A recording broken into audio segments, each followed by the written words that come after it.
በአዲስ አበባ ነዋሪዎችን የመኖሪያ ቤት ችግር ለመፍታት በትኩረት እየተሰራ መሆኑን የከተማ አስተዳደሩ ከንቲባ አዳነች አቤቤ ተናግረዋል። ከንቲባዋ ይህንን የተናገሩት በ57 ማህበራት የተደራጁ ከ6000 በላይ መምህራንን የመኖሪያ ቤት ህንፃ ግንባታ ባስጀመሩበት ወቅት ሲሆን መምህራኑ 25 በመቶ በመቆጠብ 3.8 ቢሊዮን ብር ማስቀመጣቸውን ጠቅሰው ቀሪው 75 በመቶ ደግሞ በብድር ይሸፈናል ብለዋል። የመምህራኖቹ መሳካት ቀጥሎ ተሰልፈው ያሉ በርካታ የመንግስት ሰራተኞች አሉ። የጤና ባለሙያዎች፣ ሌሎችም የመንግስት ሰራተኞች በዚህ ዘርፍ በመደራጀት ሂደት ላይ ነው ያሉት እና መምህራኖች ፋና ወጊዎች ናቸው። እነሱ በዚህ ባጭር ጊዜ ውስጥ ወደ 4 ቢሊዮን የሚጠጋ ገንዘብ ቆጥበው አስደንቀውናል፣ አስደምመውናል። ሌሎቹ ደግሞ ሲጨመሩ ባንኮቻችንም የበለጠ ፋይናንስ ለማቅረብ ይበረታታሉ እና ይሄንን ፕሮግራም እናሳካውላለሁ። መምህራኖች ልብ ልትሉት የሚገባው ከተማችሁ ያላትን ሀብት ሰጥታችኋለች። ከንቲባዋ አክለውም ቤቶቹ የሚገነቡበት መሬት 24 ቢሊዮን ብር የሚያወጣ 40 ሄክታር መሬት ሲሆን የከተማ አስተዳደሩ ከሊዝ ነፃ ከማድረግ ባሻገር 5 ቢሊዮን ብር ካሳ ለባለይዞታዎች መክፈሉን ተናግረዋል። በአማካይ አሁናዊ የሊዝ ዋጋ ሲሰላ ቅድም ሲነገር እንደነበረው ወደ 24 ቢሊዮን ብር ያወጣል። እሱ ብቻ አይደለም፣ ከ5 ቢሊዮን ያላነሰ ካሳ ከፍለንበታል።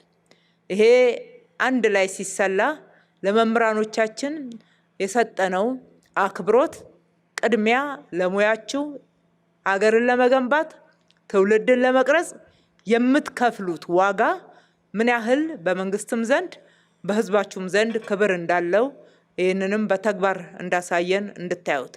በከተማዋ ባለፉት ዓመታት 380 ሺህ የሚደርሱ ቤቶች ለተጠቃሚዎች ተላልፈዋል ያሉት ከንቲባዋ፣ ይሁን እንጂ የቤት ፍላጎት ከፍተኛ በመሆኑ መንግስት በሙሉ አቅሙ ተጨማሪ ቤቶችን እንደሚገነባም ጠቁመዋል።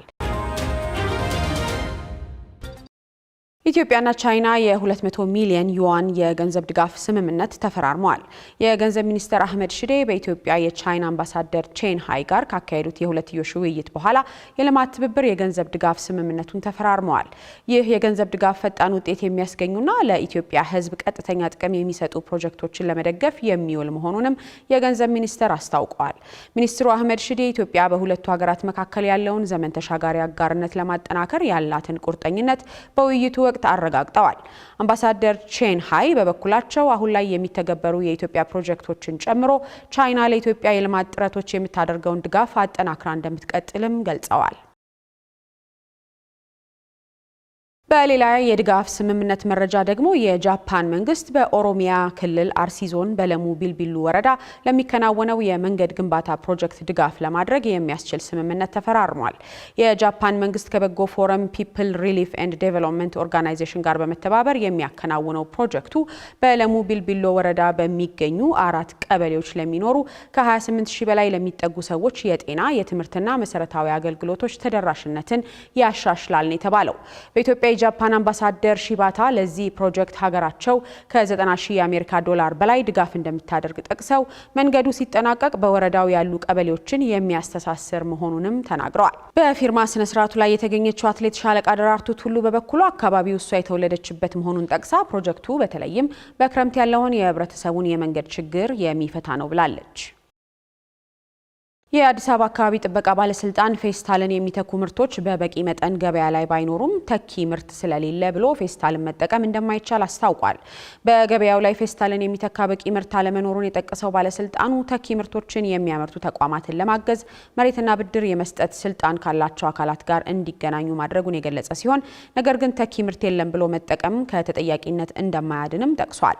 ባለስልጣኑ ይህንን ያለው ለአንድ ጊዜ ብቻ ጥቅም ላይ የሚውሉ በተለምዶ ፌስታል የሚሰኙትን የፕላስቲክ ከረጢት ምርቶች የሚከለክለው አዋጅ መተግበሩን ተከትሎ ነው። ክልከላውን ተከትሎም እነዚህ ፌስታሎች ያመረቱ፣ ያከማቹ እንዲሁም የሸጡና በማንኛውም መልኩ የተጠቀሙ ግለሰቦችና ተቋማት የገንዘብ ቅጣት እንደሚጣልባቸውም ተገልጿል። በዚህ መሰረት ግለሰቦች ከ2000 እስከ 5000 ብር፣ ተቋማት ደግሞ ከ50,000 እስከ 100,000 ብር፣ አምራቾች በጥፋቱ ውስጥ ከተገኙ ደግሞ 3 እጥፍ የሆነ የብር ቅጣት እንደሚጠበቅባቸው ተነግሮ ወደ ስራ መገባቱም ይታወቃል። ተመልካቾች የምትከታተሉት የአዲስ ነገር የጠዋት የሀገር ውስጥ አጫጭር መረጃዎቻችንን ነው። የኢሚግሬሽንና ዜግነት አገልግሎት ከመደበኛ አገልግሎቱ በተጨማሪ ለአስቸኳይ ኢ-ፓስፖርት ፈላጊዎች አገልግሎት እየሰጠ መሆኑን አስታውቋል። ተቋሙ ከመደበኛ አገልግሎቱ በተጨማሪ የ2 እና 5 ቀን የአስቸኳይ የኢ-ፓስፖርት አገልግሎት እየሰጠ መሆኑን በማህበራዊ ትስስር ገጹ ባጋራው መረጃም ገልጿል። በመሆኑም ያለማንኛውም የሶስተኛ አካል እርዳታ የተቋሙን ትክክለኛ የኢ-ፓስፖርት የኦንላይን አፕሊኬሽን በመጠቀም አገልግሎቱን ማግኘት እንደሚቻል አሳውቋል። በአስቸኳይ የሚሰጡ የኢ-ፓስፖርት አገልግሎቶችም አዲስ ፓስፖርት ማውጣት፣ የፓስፖርት እድሳት ማድረግ፣ የጠፋ ፓስፖርት መተካት፣ የተበላሸ ፓስፖርት መቀየርና የፓስፖርት እርማት ማድረግ እንደሆነ ነው የተገለጸው።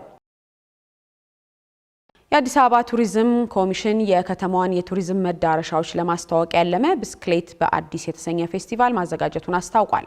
ኮሚሽኑ ከአዲስ አበባ ትራንስፖርት ቢሮ እንዲሁም ከወጣቶችና ስፖርት ቢሮ ጋር በጋራ በመሆን ነው ፌስቲቫሉን ማዘጋጀቱን የገለጸው። በመጪው እሁድ የካቲት 1 2018 ዓ.ም የሚካሄደው ፌስቲቫሉ በአራዳ ፓርክ የሚከናወን ሲሆን ሁሉም የህብረተሰብ ክፍል እንዲሳተፍም ጥሪ ቀርቧል። ብስክሌት ያላቸው ይዘው እንዲመጡ ጥሪ ያቀረበው ኮሚሽኑ ለሌላቸው እንደተዘጋጀ ነው ተቆመው። በቀጣዩ በየወሩ ይካሄዳል የተባለው ይህ ፌስቲቫል በነፃ በሁሉም እድሜ ክልል ያሉ ሰዎች የሚሳተፉበት ስለመሆኑም አሳውቋል። በከተማዋ ከ241 ኪሎ ሜትር በላይ የብስክሌት መስመር ቢዘረጋም የብስክሌት ትራንስፖርት እምብዛም በመሆኑ ዘርፉን ለማሻሻል ስራዎች እየተሰሩ መሆናቸውንም በመግለጫው ላይ ተነስቷል።